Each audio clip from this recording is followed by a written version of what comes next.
Welcome back to another episode, everybody. We're here for step number 5. That's right, you've made it all the way to the very last step. Thank you for being here. We're here to provide you with the tools you need to navigate success, to improve your sales skills, and to find your next best. As always, I'm your host, Mr. Always Good, and I only have one question. What's coffee for? Closers. That's right, everybody. We're on to step 5. That's the close or next steps. Not and, or next steps. Here we are. We've gone through steps 1, 2, 3, and 4, and we're on to the part that everybody loves to turn into something sexy and dramatic, popularized in movies and all kinds of things. But some of you out there, I know some of my closers out there are thinking, but Mr. Always Good, you said that the magic happened in step 4, and I'm a closer. That's when the magic happens, man. I mean, you could look at it that way if you want to, but the close, what is the close in the big scheme of things, everybody? Asking for the business. And I don't care if you mess up every other part of a sale, you still better ask for the business. I mean, they still might say yes. About 10% will. It's just how it goes. Some of them are just going to buy. You better ask every time. You mess everything else up. Would you like to move forward today? Sign right here, please. Would you like me to drop that contract? Whatever it is, you better be asking for it, even if you mess everything else up. And see, here's the thing. Really, when you're overcoming an objection, the last thing you ask for is the sale again. That's the close. So the overcome is the magic. That's why it's so important for you to make sure you have a good toolbox with a bunch of different tools in it that fit almost every objection you might hear. You need to. That's why the magic really happens there. I mean, don't overcomplicate the overcome, people. It could be as simple as when they say, that price is too high, you say, I get you. Sign right here. I mean, it is that simple. And especially if they bring up price first, and I guarantee you, they will bring price up at some point. They all do. But it's the first thing they bring up, then they're stalling. Or they just can't afford it. More than likely, they're just stalling either way. That's why it simply can be, sign right there. I'm with you. Would you like me to go ahead and get that pulled around for you? All right, whatever that is, you have to. See, here's the thing.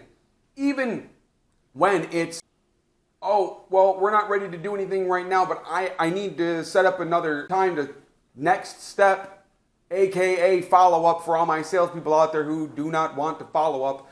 I know you're out there. You know you're out there too.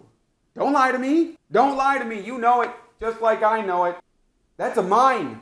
That follow up, that next step is a mine you have there. But you got to dig through a lot of dirt to find gold. So it might take you a little bit of extra time, but how much of your day is already spent waiting for the next customer to come in anyways? I mean, wouldn't you rather be mining for gold, digging for gold, than sitting around jaw-jacking with everybody else around you that's not going to pay your bills? I mean, what do you want to do? I personally would rather go mine for some gold. But that's just me. What do I know? Here's the thing. Again, we get back to honing that craft. That's why it's so important that you have honed your craft. That you've taken the time to make sure that throughout the entire sales process, you've been asking little questions that are kind of like mini closes or trial closes. I mean, something as simple as, let's say you're selling a car.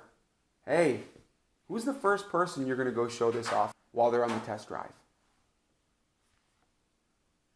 Put yourself in the right place. That is why A, B, C. Always be closing. It's important. It's not a one-step part, guys. I know it's the last step, but that's because it's the end of the sale if they say yes. So I can't put it in a different step. It doesn't make sense unless you wanted to have all of them say meet and greet and close, fact find and build rapport and close, clarify and close, recommend and close and close. It's too much closing going on right there. It would sound redundant, wouldn't it? So that's why it's important that you know that the close is a question. It's just you asking for the business, and you better be asking for the business. If it's not, then you are going to go to next steps. And again, that's follow-up, my salespeople out there, my would-be salespeople out there. It's follow-up, next steps, whatever way makes it easier for you to be able to do it. Because most of you won't, and that's why most of you aren't going to even achieve the batting average that would be necessary to be considered great at what you do. And it's not because you don't have the skill, it's because you aren't giving yourself enough at-bats. See, every time you get back on the phone with that client you're following up with, it's another swing of that bat. And the best of the best in the Hall of Fame, baseball-wise, 3 out of 10, 3.5 maybe out of 10, 4 if they are amazing, one of the best GOATs, as you would like to say. So give yourself those averages. Give yourself that chance. Every person you talk to new is another at-bat. I mean, think about it this way. Babe Ruth struck out. Walking back to his dugout, a teammate looked at him and said, "Why are you smiling? You just struck out." What was Babe's reply? "I'm now that much closer to my next home run." So every no is one closer to a yes. And if that means that on average you need to get 2 no's for 1 yes, then make sure you get 2 no's every day so you can get that 3rd yes every day. If you have to do 5 no's to get a yes, do it. But make sure that you do it. Hone that craft so that you're good at all of it.